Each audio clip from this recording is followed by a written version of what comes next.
Hi guys, it's Jamie, and in this video, we are covering the Dentrix Perio Chart. We're going to go through how to get everything set up, how to change your views, how to input all of the information. There's a lot of things on a Perio chart that seem very easy, but a lot of little nuanced things as well. How to add furcation, how to add measurements that are over 9 millimeters, how to clear all of the bleeding with one click, how to add multiple bleeding sites all at once. All of that is going to be covered in this video. We're going to go through step by step all of the perio charting and Dentrix. So let's get into it. Quick side note for any hygienists, if you temp or are even thinking about temping, I personally use Tiro and I love it. You can view all available shifts, read office reviews, and even check details like what software the office uses and appointment length before you go in. It offers a ton of flexibility, so you really control your own schedule. It's W-2, not 1099, and pay is direct deposited. Usually same day pay is even available. I'll put the link in the description if you want to check it out. Now let's get into the tutorial. Okay, so we want to get into the patient's perio chart first.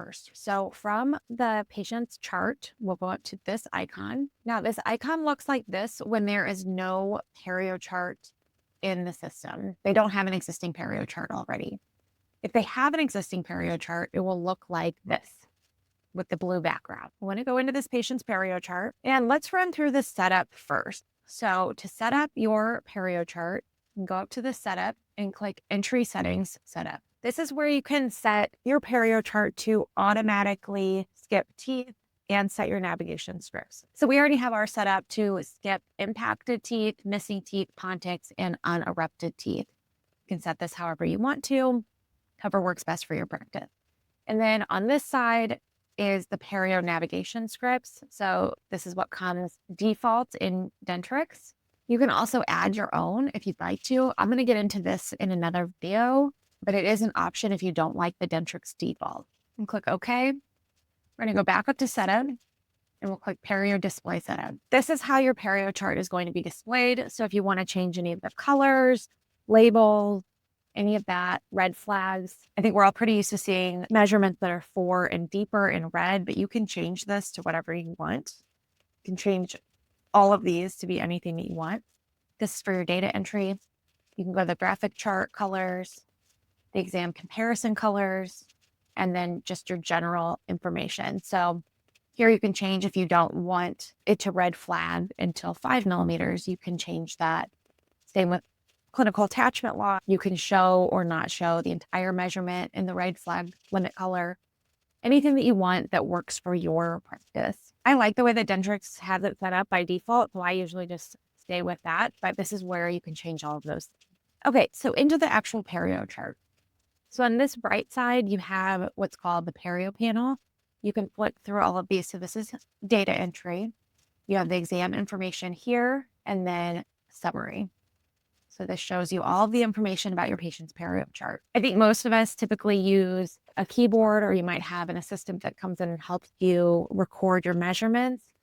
But you can see as I start typing measurements, they're popping up here in the perio panel, so you can edit things from this side. This is also where you want to go to enter bleeding, mobility, furcation involvement, bone loss, all of that crucial information from our perio charts.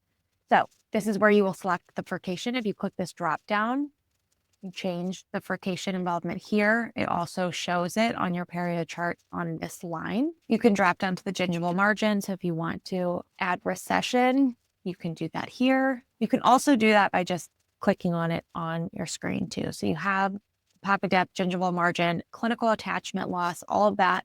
It's going to add these together. You can see it did it here, pocket depth and gingival margin, and then it added those together for the clinical attachment loss. You can mark bleeding from the perio panel. So you can just click these to add bleeding.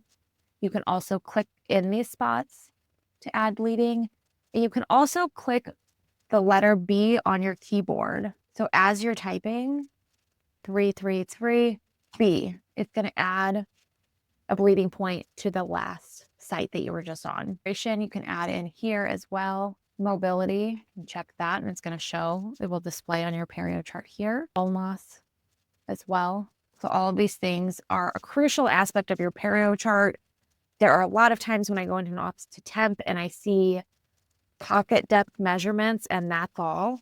No recession charted, no bleeding points, no furcation. All of that is very necessary to have a complete perio chart. So knowing how to navigate that in Dentrix, super helpful. A couple tips that I think will save you so much time. Dentrix now has this clear previous bleeding button. So this was this patient's first perio chart, but if they had a previous perio chart that had a lot of bleeding, I could click this and it would remove all of the bleeding all at once. Very helpful. I use that a lot when I see a patient as a new patient and then we do SRP and then they come back in for their reevaluation. I don't want to have to remark all of those bleeding spots. I clear them all out and then just remark the ones that are still bleeding. So quick way to do that.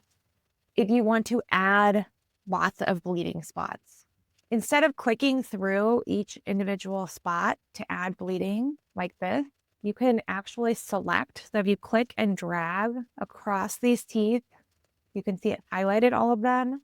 And now you can click, this is for interproximal bleeding. So you click that, it will select both, or you can just add one, the other, center, or all of them. So you can just click and drag and very quickly mark 100% bleeding if you needed to.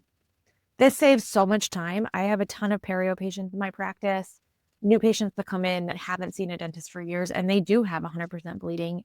And before I was clicking through like this, adding bleeding spots, and that was taking me 100 years. So this is super, super helpful. Another question I get asked a lot is adding measurements that are over 9. So if someone has a 10, 11, 12 millimeter pocket, how do you add that? So say here on the distal of 18, they have a 10 millimeter pocket. On the side panel, this one with the dash is what you want to use. So you click this, and then whatever number you click after it is the second number. So if it's a 12 millimeter pocket, click that. So 1 and 2. And you can see on here, it made this greater than symbol. So it's greater than 9 millimeters.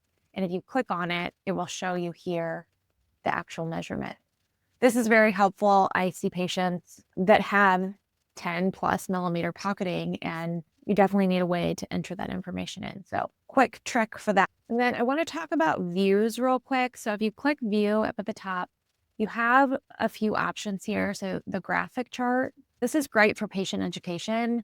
I'll pull this up in order to discuss these things with my patient. So it gives you more of a visual. You can also do an exam comparison if they have more than one perio chart. So if you click this, you can click which dates you want to compare and click OK, and it pulls this up. I use this the most post SRP. Patients still don't quite understand all of the numbers, but they understand changes. So these green arrows or these green triangles indicate areas that have improved. It would be a red triangle pointing down if it declined. So you can very visually see what has gotten better. And this is great for patient motivation anytime, but especially following periodontal treatment that have 10 plus millimeter pocketing, and you definitely need a way to enter that information in. So quick trick for that.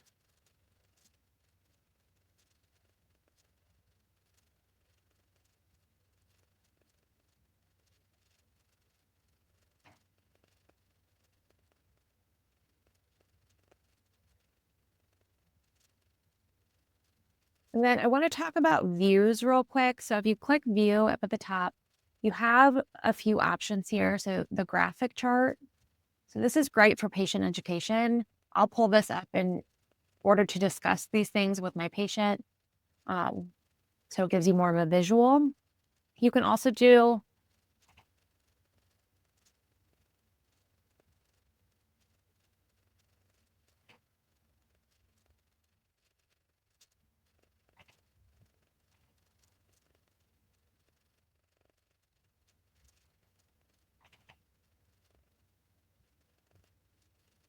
can also do an exam comparison if they have more than one perio chart. So if you click this, you can click which dates you want to compare and click OK, and it pulls this up. I love this. I use this the most post SRP. Patients still don't quite understand all of the numbers, but they understand changes. So these green arrows or these green triangles indicate areas that have improved. It would be a red triangle pointing down if it declined. So You can very visually see what has gotten better. And this is great for patient motivation anytime, but especially following periodontal treatment.